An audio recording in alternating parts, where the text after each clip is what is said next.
Yep. All right, thank you everybody for being here today, and it's an honor for me to speak about Buckman's. It's very close to my heart, and I hope that you'll enjoy it. Before I start, my wife is here, Maureen. She's keeping an eye on me to make sure I do okay. And I have a special guest that I didn't know was going to be here, but Bill Fitzgerald worked at Buckman's back in the 60s with me, and he became my manager. Stand up, Bill. He became my manager, and he knows a lot about Buckman's and what transpired then. So just don't correct me, okay? Oh, that's my job. No, all right. Well, you know, my career in Buckman started back in 1950. I was 7 years old, and that's when my dad bought Buckman's Dairy. Of course, when he bought Buckman's in 1950, there was nothing there. We thought he lost, my sister and I thought he lost his marbles when we went out to see Buckman's. If you remember, and I'm sure a lot of you do, Bridge Road was 2 lanes, Long Pond was 1. Across the street from Buckman's was the Kraft and Clark red and white. Across the street from that was the town hall, the grease grange, and the police station. And on the other side on Long Pond Road was the church. And then next to Buckman's was the old fire station. So there was nothing out there. I said, "What are you doing, Dad? I mean, this is out in the boonies," because we lived in Arundecoit at the time. And we had to drive all the way to Greece to Buckman's Dairy. We thought we were in Buffalo. But, you know, he had a vision. He really had a vision.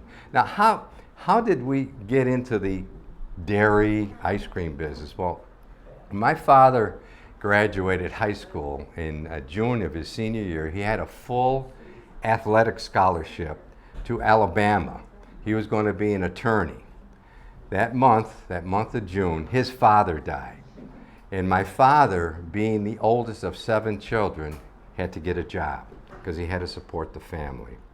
So what he did, he got a job at a local dairy plant, and he washed milk bottles for $2 a week.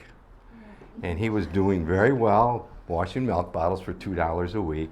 He gradually moved his way up until he was plant manager. And then from plant manager, he wanted to learn the trade. He wanted to learn how to deliver milk. So they put him on the milk trucks. He absolutely loved that, brought people in, and he loved what he was doing.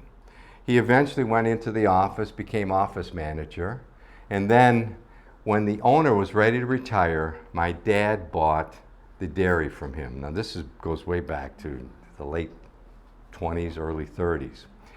But he always had his eye on Buckman's Dairy for some reason. He just thought that Buckman's was the place he wanted to buy. So that's what he did in 1950, bought Buckman's. Now here I am, 7 years old. So my job every Saturday was to go to work with my father, and I would stamp the pint containers, ice cream containers, put them on the ice cream as it came out from the ice cream machine, put them on, and then bring them into the freezer. So every Saturday, you know, I was crying because I didn't want to go to work. All my friends are out playing, you know, ball or whatever, and I had to go to work with my father. But it taught me a lot to learn about working and work ethics. In 1957, I turned 14, and I was able to get a work permit. Now, at that time, the minimum wage was $1 an hour. So I figured, hey, I'm going to make some pretty good money working at the dairy. My father sat me down and said, "Ralph, you're the boss's son. Everybody's going to be watching you. So you have to work twice as hard as anybody else here, or you're going to hear from me." So needless to say, I mopped the floors, I scooped ice cream, I filled the milk. I did pretty much everything that anybody in the store was doing. Our business was milk and ice cream. Of course, at that time, milk came in glass quarts. We only had 3 types. We had homogenized, regular, which the cream went to the top, and Guernsey. I don't know if anybody remembers Guernsey milk. A lot of butterfat. And those are the only 3 types of milk that we sold at that time in quart containers. People would come to the counter. They'd tell us what they want. They put their milk carriers on there, and we'd get the milk out of the cooler and put it in there, and off they go. Ice cream was another big business. We made our own ice cream. We sold a lot of ice cream in the summertime, but come Labor Day, boop, sales came in half. So my father was trying to say, well, what can we do? What can we do to keep the sales going? He thought, maybe donuts. Now, there's a bakery, and maybe some of you remember, called Johnson's Bakery. It was on Pullman Avenue. My father went down there, talked to them, said, we want to sell donuts because we don't do too well in the wintertime. You know, the Rochester winters are pretty rough, so we want to make sure that we keep the sales going. So he negotiated with Pullman, or with Johnson, and they delivered. They put a little display case up for us, and they delivered the donuts to us every day, and we sold donuts by the dozen, a half dozen, single, whatever. Well, people were coming in there, and they were saying, well, you're selling donuts, how about coffee? So we said, all right, so we bought a couple of pots, and we made coffee, and people would come in and make coffee, or have coffee and donuts to go. Well, people were thinking, gee, you know, there should be more to this. And my father was saying there should be more to this because, you know, people want to come in and they want to sit down and have coffee and donuts, but, you know, I don't know how to make donuts. When I turned 16, we sat down, my dad and I, he said, you know, I think I'm going to open up a donut shop. I said, well, how are you going to do that? You don't know anything about it. So what he did, there was a donut shop on Culver Road called Donuts Delight. Bob Malley and his father ran it. So what he used to do, he used to take me every once in a while. We used to go in, sit down, have coffee. I didn't drink coffee, but I had milk and a donut. He'd sit down and have coffee and donut. He'd talk to the bakery clerks, and he says, how do you like it here? How's business? Oh, pretty good, pretty good. So he kind of got a feel for what was going on, the sales, how many people would come in for coffee and donuts. And he said, you know, maybe I should do something like that. So one day he went to Bob Malley's, Donuts Delight, and he saw the baker coming out. So he said, his name was Mike, big fat guy. He said, Mike, my name is Ralph DeStephano. I have a dairy store in Greece. I want to get into the donut business. I don't know anything about donuts. What I'd like to do is I'd like to hire you, come over to my shop, I'll make you head baker, and what you can do, you buy the equipment, you can hire all the people, you have the run of the whole place. So this was probably in 1958, first part of 1959, something like that, I can't remember. So the guy said, okay. So my father hired him away from Mr. Malley. My sophomore year in high school, I walk into my homeroom. My homeroom teacher's name is Bob Malley. When he found out who I was, he did a number. I mean, I didn't know then because I was saying, oh my God, I'm never going to get out of homeroom. But he used to tease me all the time, Mr. DeStephano, how's my baker Mike doing at your store? I used to go home and tell my Dad, I said, send him back.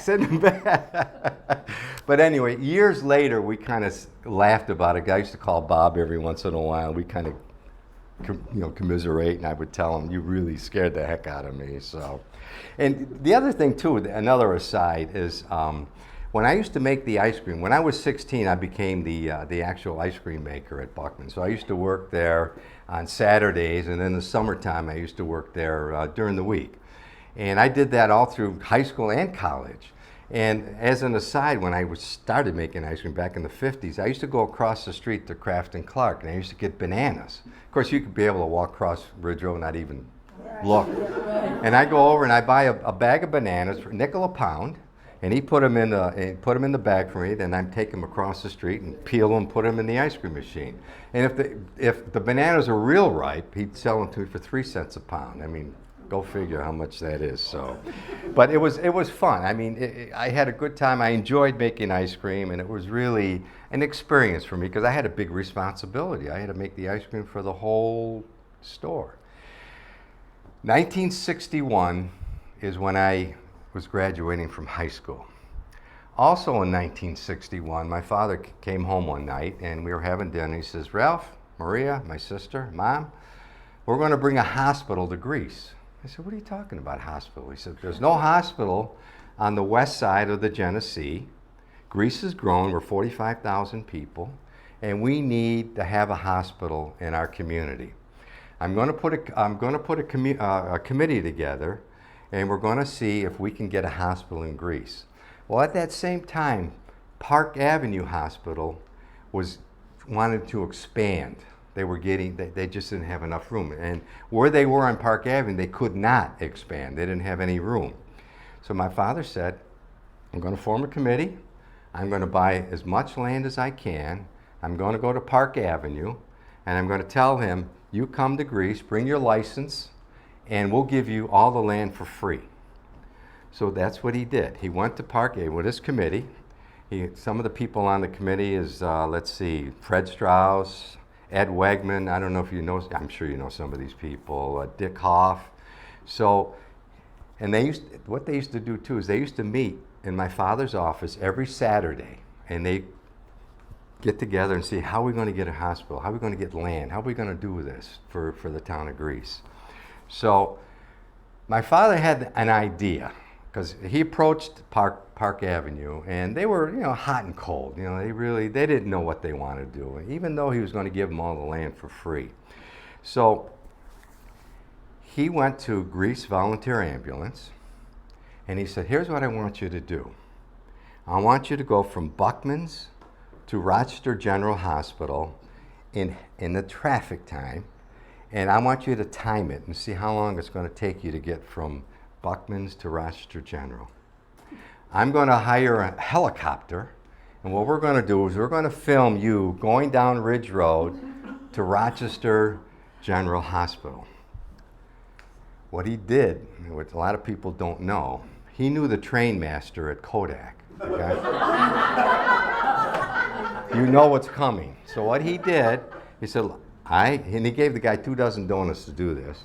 He said, you get the train, I want you to stall it on Ridge Road for about 5-10 minutes, and I'll let you know when the ambulance is coming so that you know when to do it. He did. I mean, I just found out about this maybe a couple of years ago. I didn't know he did that. But what he did is the ambulance left, he called the trainsmaster, they stalled the train on Ridge Road, and eventually the ambulance got to Rochester Regional. He went to Rochester Regional with the film, and he said, here's our ambulance going from Buckman's to the hospital. How would you like to be the person in that ambulance if you had some major emergency? Now, I don't know if that convinced him, but the rest is history. The hospital came here, and they called it Park Ridge for Park Avenue and for Ridge. So that's a story that a lot of people probably don't know about, but it's interesting. And when they had the final when they opened the hospital back in the early 70s, it's another aside. Nelson Rockefeller was there to do the presentation, and that same year, someone attempted to shoot Gerald Ford. So when they had the opening, they had helicopters flying all over the place. They had the SWAT teams on the roof. I mean, it was kind of surreal when you're there having a ribbon cutting and to see the helicopters and the guys with the guns on the roof. But that was interesting. I mean, to say the least, I'll say. So anyway, after I graduated, I went to college and I came back. And while I was in college, the donut business was really going gangbusters. So my father wanted to expand, but he couldn't because the fire station was next door. So he went to them and he talked to them, and October 5th, 1962, he bought the firehouse for $35,000, tore it down, and expanded the dairy to the east, where he put in a bigger donut shop. He put in, I don't know if you remember that, the horseshoe donut counters. We had 2 of them where people would come in and sit down, have coffee and donuts, because our business was really doing very, very well. After I graduated college, I came back and I learned to be on the milk routes, which I hated because I'd have to get up at 3 in the morning. And Willie, a couple of times they would call us. So a driver didn't show up, you had to go in. But I worked the milk routes for probably about a year and a half, because I had to learn them just in case there was a problem, someone didn't show up, someone got sick or whatever. So it was my job to make sure that I knew all the routes, but I just didn't like the routes. I didn't like them.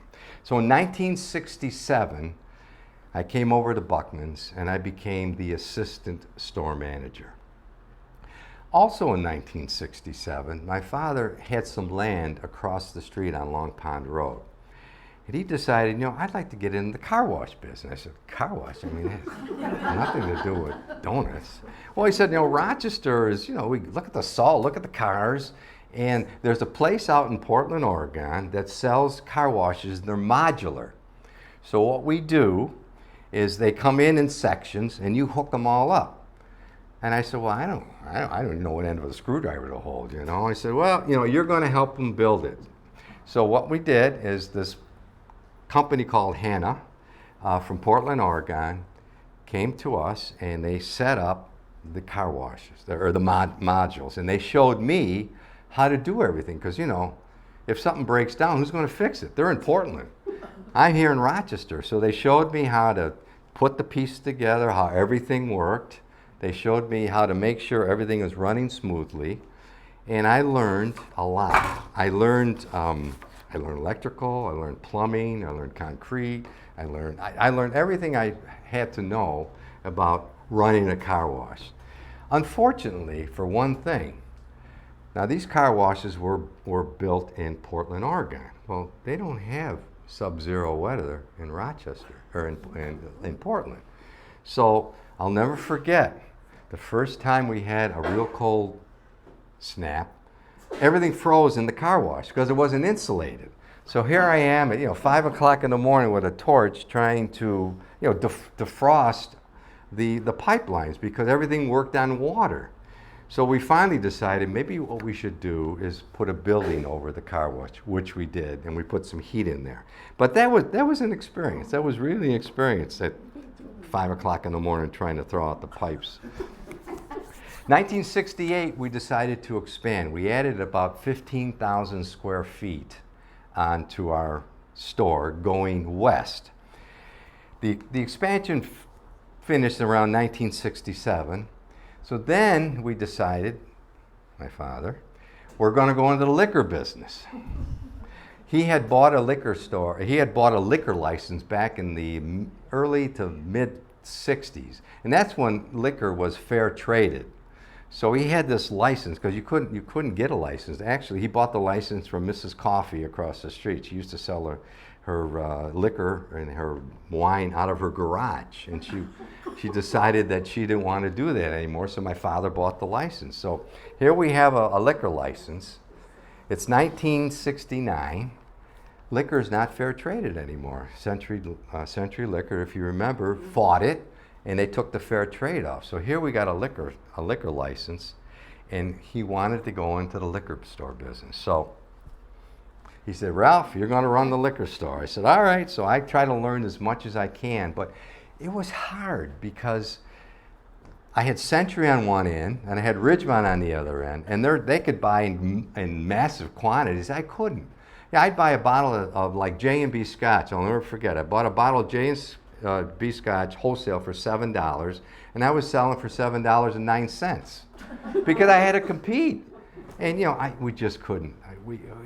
We just couldn't. We couldn't do it. We couldn't do it. I mean, I gave it a shot, but it was tough for us. So I continued on it, and then, if you remember, in the mid '70s, the big thing now was turn of the century ice cream parlors. And I said, geez, that might be a good idea for us because, we got this liquor store, we're not making any money. We know the ice cream business, we know there's good markup in it, and we know how to run it. So I happened to see one day, there was a trade magazine, a dairy magazine, and on the front of the magazine was a picture of a kitchen sink, dish. I said, geez, I'd like to do something like that. It was an S-trap with a bowl on top of it.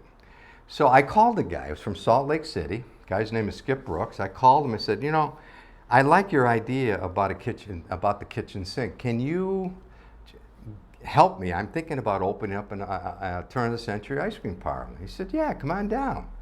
So I said, geez, yeah, I will. So while I was there, or while I was thinking of going down, I said, well, while I'm on the West Coast, there was another famous ice cream parlor called Swenson's. They're out of New York. I don't know if you know them. They had just opened up a brand new ice cream parlor in Las Vegas. So I said, yeah, I might as well go to Las Vegas too and check that out. And I figured, well, I'm over there. I think I'm going to go to San Francisco because Ghirardelli Square at that time was very, very famous for ice cream. Now they're a lot more famous for their candy, but they were very famous for their ice cream. So I called the manager at Ghirardelli Square, and I said, I'm going to be in that part of town. Can I come and see you? He said, sure, come on down. So I talked to the three managers.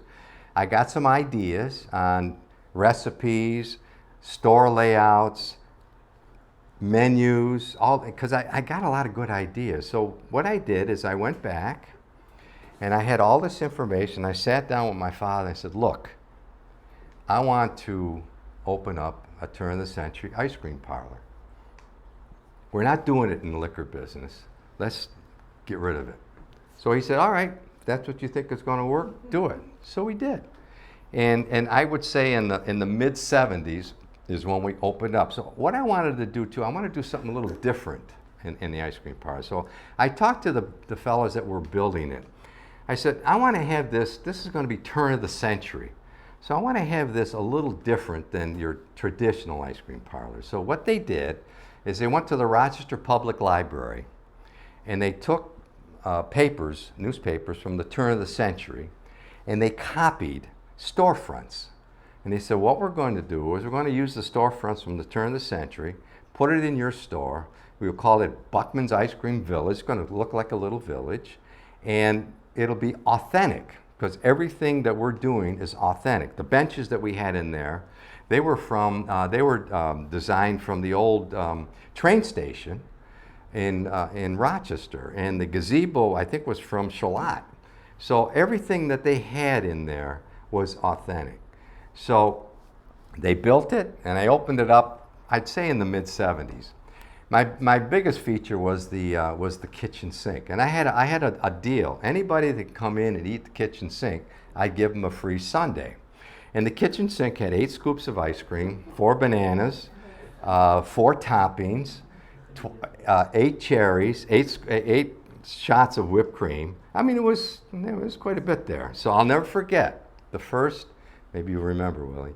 The first kitchen sink that we sold was this big guy comes in, and he sits down, eats the whole thing. So we give him the certificate. Then he barfs all over the place.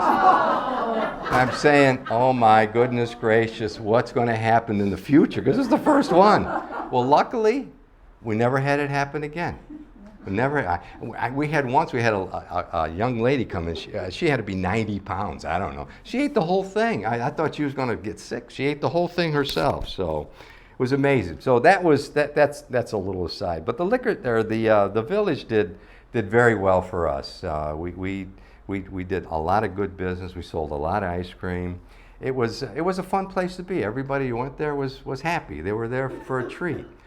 Also, during all this too, in the mid 70s, we bought a lot of houses on Ridge Road. We bought probably 5 or 6 houses on Ridge Road. We were approached probably around the late 77, 78. We were approached by the Ground Round. They wanted to open up a store in our plaza. Now, you remember we had the 15,000 feet plus Buckman's, and then next to them we had Kentucky Fried Chicken, and then we had all these houses, and then Ground Round wanted to open up at the end, the westerlymost end of our plaza. But we had all these houses in between, so what were we going to do? So what we had to do, we had to tear all the houses down, blacktop it, and 1979 is when Ground Round opened up, and now there's an AutoZone there now, just for reference. So we had this 400 feet of land from Kentucky Fried Chicken to Ground Round with a big parking lot in the middle. We said, geez, maybe we should start developing this property. So we were allowed to put up by the town a 50,000 square foot building. Now, if all you remember, 80, 81, 82, interest rates are 18%. So we couldn't afford to put up a 50,000 square foot building at that time. So what we did is we built half the building. We built 25,000 square feet. We got that built. We got it filled up. He went to the bank again. He says, look, we got this filled up. There's activity here. We want to put the other 25,000 square feet in. And they said, okay, you can do that. So we have 50,000 square foot building. We have Buckman's. We have Ground Round. We have our plaza. And we have the Ground Round at the other end. So our plaza is now complete. But I was a little antsy. You know, I said, geez, you know, we're doing so well here. Maybe I'd like to open up another store. So I went out to Henrietta. I opened up a small little ice cream and donut shop in front of Suburban Plaza. I ran it for about 3 years, and it didn't do it. It just, for some reason, the store didn't go. I mean, it wasn't doing the numbers that I wanted. I was very disappointed with, because I figured, you know, Buckman's, you know, that's a good name. You know, someone should. But for some reason, it just didn't fly. So I sold it. 1993 is when I sold Buckman's. I was doing it for a long time, and I decided, maybe I want to do something a little different. So I sold the place to my secretary. She worked for me for 18 years. I mean, she started out as an ice cream scooper, and she worked her way up to store manager. She worked her way up to office manager. She knew everything about Buckman's. I said, well, if someone's going to buy it, I guess it would be her. And I asked her, I said, how are you going to pay for this? And she said, well, I got backers. I said, okay, if you got backers. I said, because a couple of people have approached me to buy it. And I said, if anybody's going to buy it, I guess it'd be you, because you know exactly what's going on. So I sold it to her, and she had a rough go of it. She just couldn't keep it going. So I took it back for a day, and this was about a year and a half later, and I resold it to two fellas that they ran the Fairport Donut shop. And these guys were pretty good. They knew their business. They knew what was going. They built up the sales pretty well, but they changed a lot of stuff. They changed some of the formulations. I don't know what they did with the ice cream, but they changed everything. And then the two of them they were knocking heads. They decided they were going to get out. They sold it to another person who was a construction person. Now, he didn't know anything about running a business. I mean, when they sold it to him, they said, oh, don't worry about it, Jack.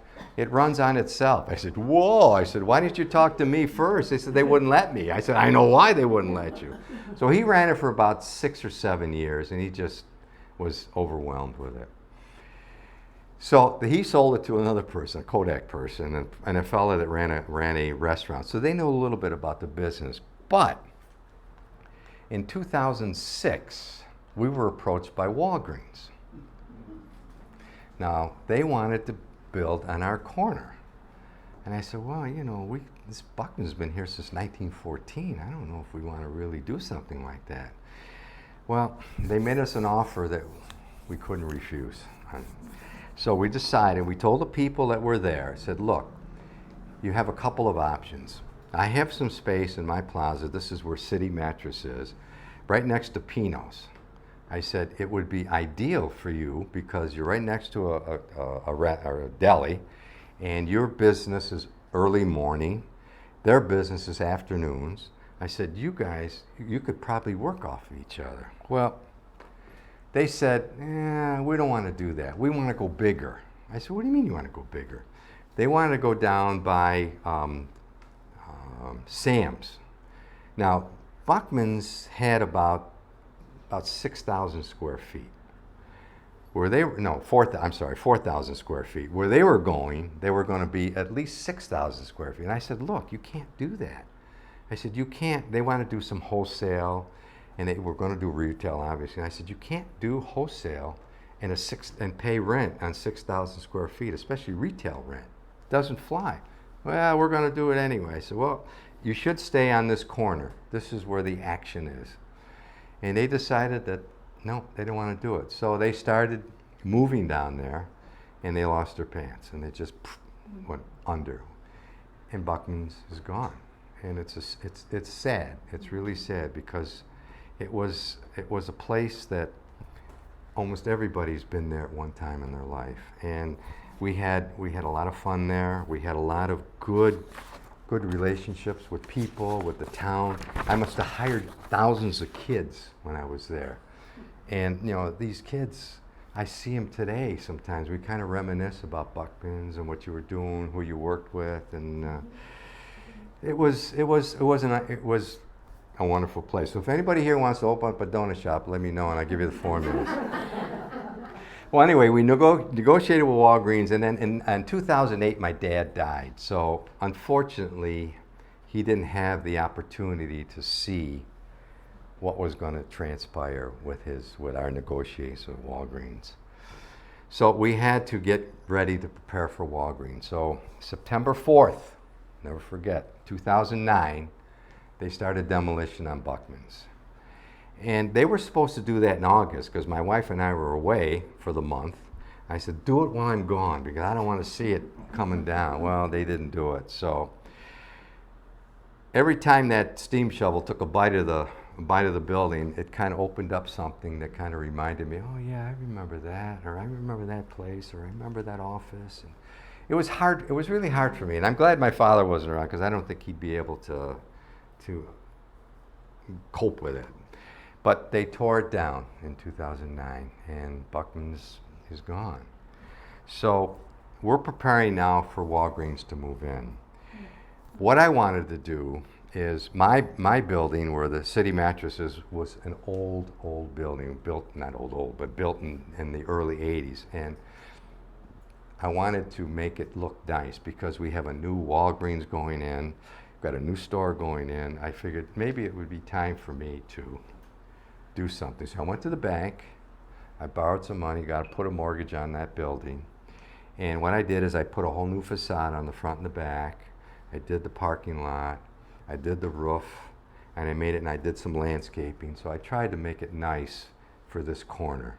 Of course, Walgreens moves out, 2 years ago they moved out, and it was sad because you got to remember that corner's been viable since 1914. Over 100 years there's been activity on that corner.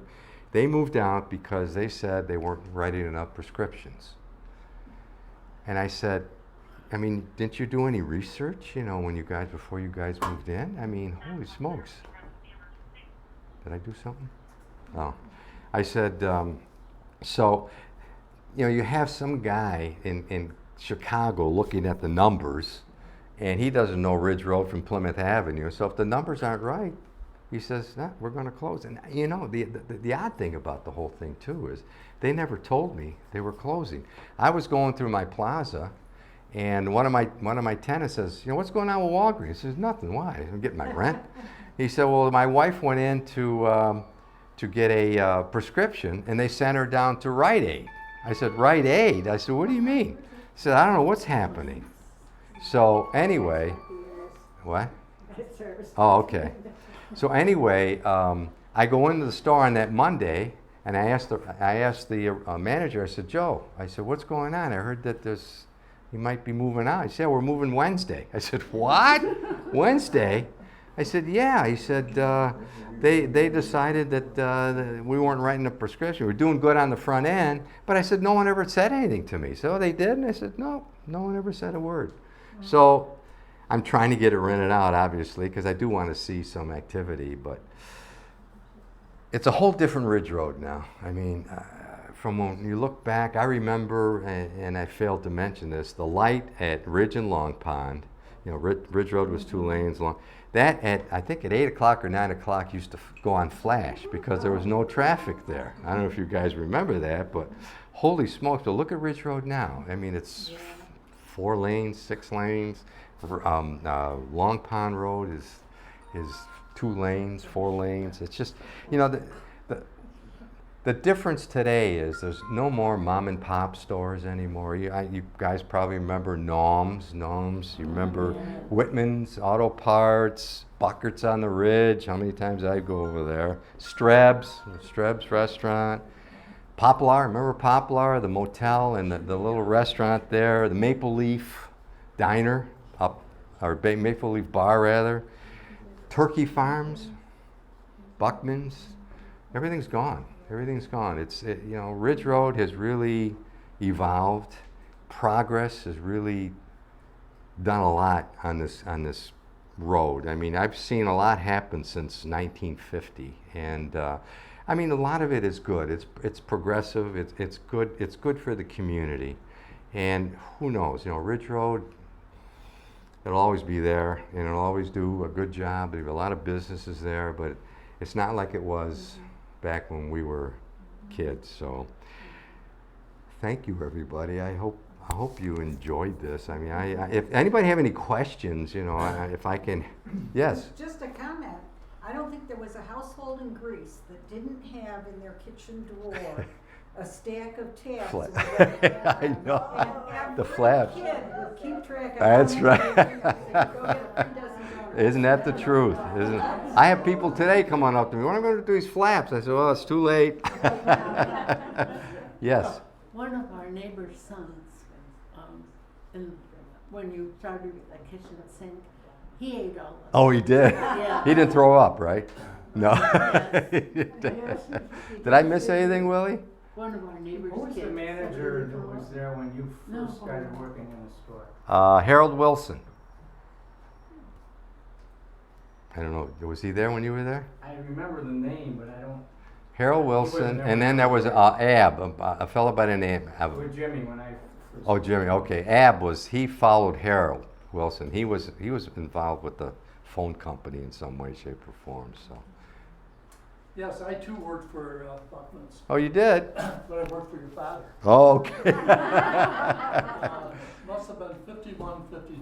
Okay, yeah, And your father was a nice guy, yeah, because we're all 16-year-old sure, kids. right. He would come in there and say hello to us. But Whoa. most of the time, adults, Yeah. I have a couple other questions. I don't Sure. want to take too much of your time. No, we got plenty of time.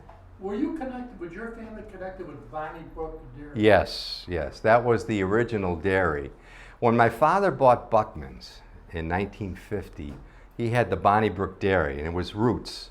We had wholesale and retail routes all through the city. Actually, we were the largest independent dairy in Rochester.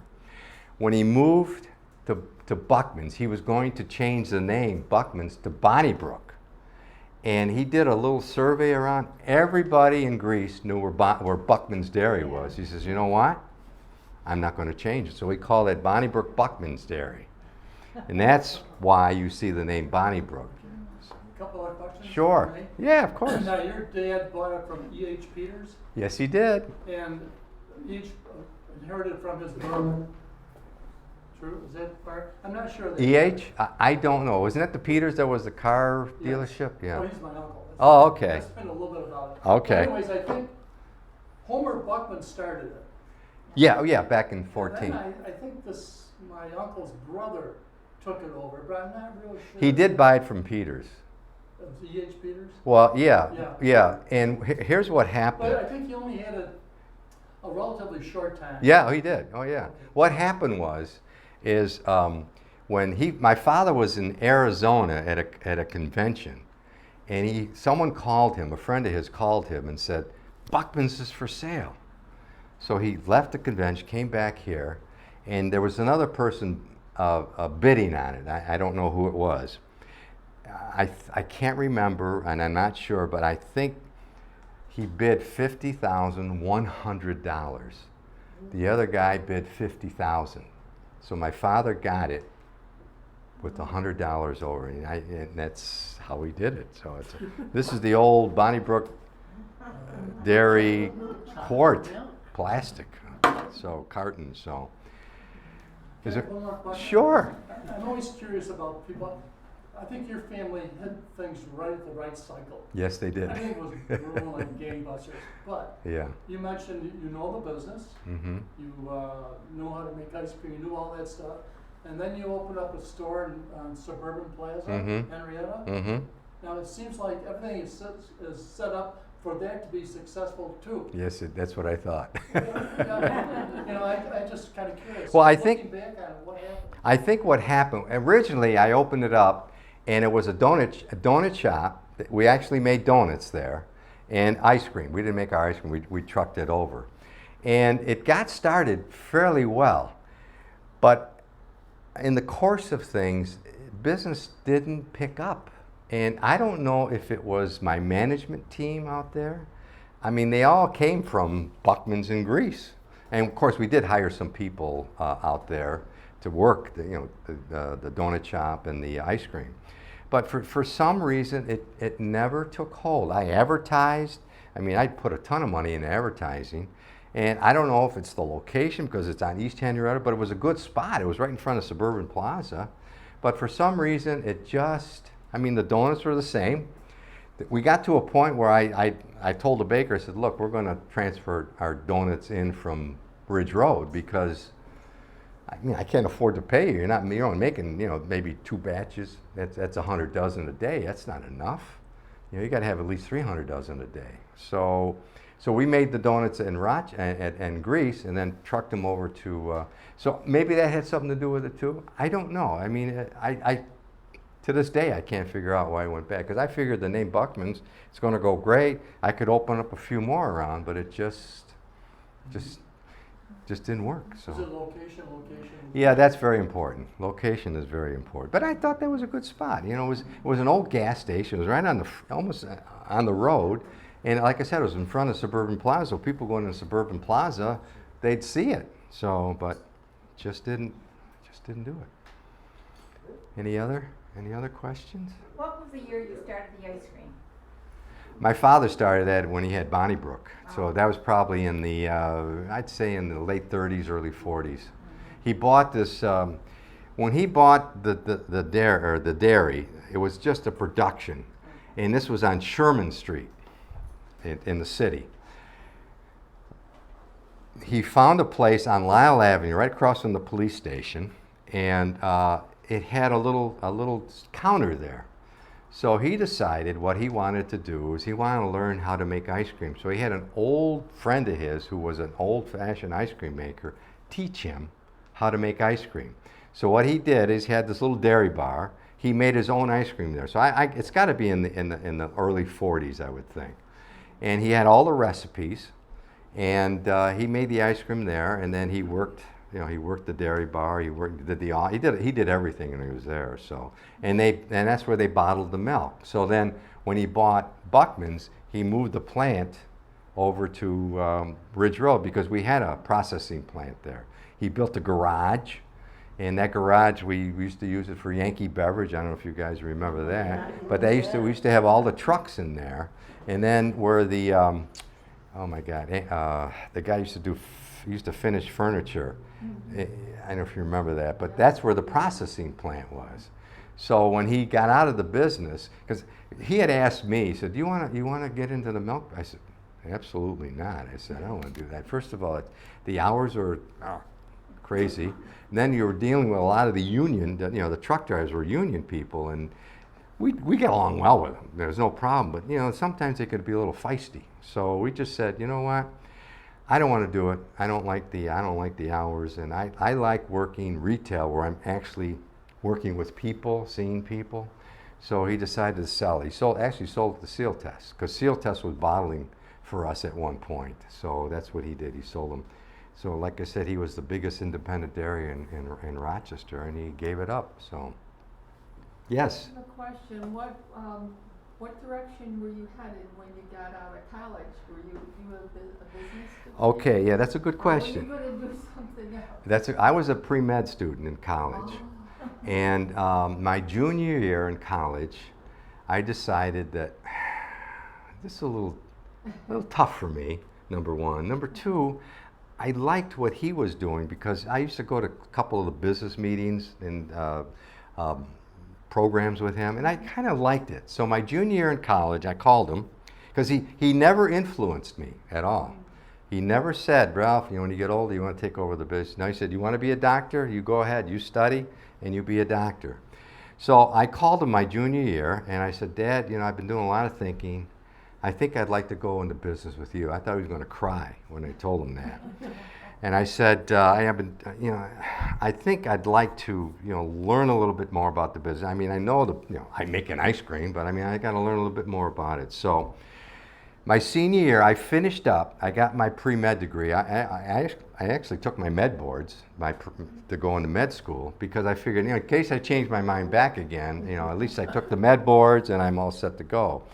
And then I took a year. I went to I went into an MBA program down in New Jersey, and I learned, because I didn't know accounting, I didn't know any of that stuff. So I took 1 year of that, and I got a little bit of a business background. And then I came to Rochester, and that's when he put me on the milk trucks. And it's tough because when you're delivering wholesale, you have a two-wheeler, and invariably, right, Willie? They'd call you have a snowstorm, the phone rings, Ralph, you got to go in. One of the guys didn't show up. So here I am, the snow's up to here, and I'm trying to pull in, 4 or 5 cases of milk into the store. No wonder they called in sick. I don't blame them. So, but it was a good business, but it was a tough business, and like I said, I just enjoyed working retail. The wholesale and all that stuff, it just didn't do it for me. But that's actually how I really got started. Yeah. I gotta tell you too, you came to my house once and did a wine tasting party. Oh, I was in. Because, we couldn't have liquor in the firehouse. Oh. And you said, you girls get the cheese and crackers. We had a lot. Oh, good. After a couple of glasses, everybody's having fun. Are you kidding? Yep, bring your own glass. Did you have a question? Yes, well, it's more of a statement. Sure. I grew up on the other side of Hamlin, almost Kendall. Okay. And yet I remember 60s and 70s, it was a big treat. Yeah, I know. Sometimes a year, I they'd know, load I hear all the that. kids in the car, we'd come into Buckman's. Yeah, I know. I hear that all the time from people that was the treat. After church, everybody would come in to Buckman's, and it was so busy. And I got to tell you another aside. Do I have time? I don't know. Okay. All right. When we were running Buckman's, you guys probably remember the blue laws, where you couldn't be open on Sunday. Well, Buckman's was a licensed dairy, so we were able to be open on Sunday. And I'll never forget, on Sundays, the guys from Wegmans used to come in, and they used to sit down, and you could see them writing all this stuff. So one day, and of course, then they got rid of the blue laws. So one day, my baker comes up to me. What the hell was his name? I can't think of it. Kenny. And he said, Ralph, I can't do this anymore. I come in at 3 o'clock in the morning, and my wife is scared, and I can't be a baker anyway. I said, all right, Kenny, you got to do what you got to do. Go. So about a month or two later, I hear Wegmans is opening up donut shop.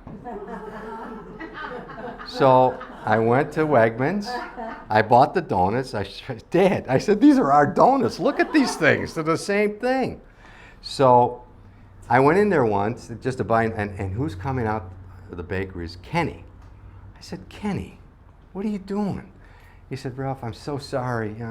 They offered me more money, and they wanted to get into the donut business, and they needed me to help them, and they paid me more money, and the hours are better. I said, all right, a lot of people don't know this, but this is how Wegmans got into the donut business. They got in because they stole my baker. Of course, my father did the same thing, so I guess I can't complain. That's right. But why me? So, is there any other questions from anybody? Yes. I was thinking about your end story about Walgreens. Yes. And then you said now you apparently, when they don't buy the property to put it on, you are still maintaining your property. Okay. For all these buildings that are going up along where you used to be. Where Walgreens is called a land lease. So what they do is they maintain the property. I can't even put it up for rent. They have to do it. They hired a person in Syracuse, a realtor in Syracuse, to rent out the property. I could have sworn when Walgreens moved out, I would have said, this will rent real quick. It's on the corner of Ridge and Long Pond. The rent's pretty high, and Walgreens paid a high rent. So to try to get somebody to move into there, it's tough. He's having a tough time. So they maintain it, they'll rent it. I have another 19 years on the lease with them, so I'm okay. You built added on and bought so many houses and had so much property, is that what you do with all your property? So you basically still own all your? Yeah, we own all the All property. of it? You Yes, just do rental? yes, yes. I own all the, everything on Ridge Road up to AutoZone. And then behind me on Walker Street, I own the houses there. And, and I rent them out to my tenants and take care of the property. Is that what typically big chain stores do? They lease the property, they don't own the property? Yes and no. It depends on the company. They wanted to buy it. Walgreens wanted to buy it from us. And we said, we're not buying it. It's my retirement. I don't want to sell it. So they liked the corner. I mean, Ridge and Long Pond, they liked it so well that they figured, okay, we will land lease it. So they did. But, when Kentucky Fried Chicken was there, they didn't have a land lease. They paid us, for the rent. We put the building up and they paid us. Same thing with AutoZone. Put the building up and they pay us. The only land lease we have is Walgreens. But most big companies, they like to own. They don't like land leases. It depends on who the company is. Did I miss anything? I think you got it all. Okay. It's any mistakes. I've been doing it long enough. I should. Well, thank you, everybody. I appreciate it. Thank you very much.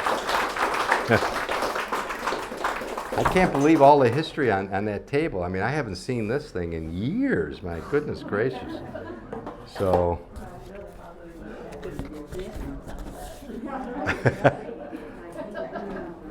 Oh, well, that was good. Oh, tie my shoe.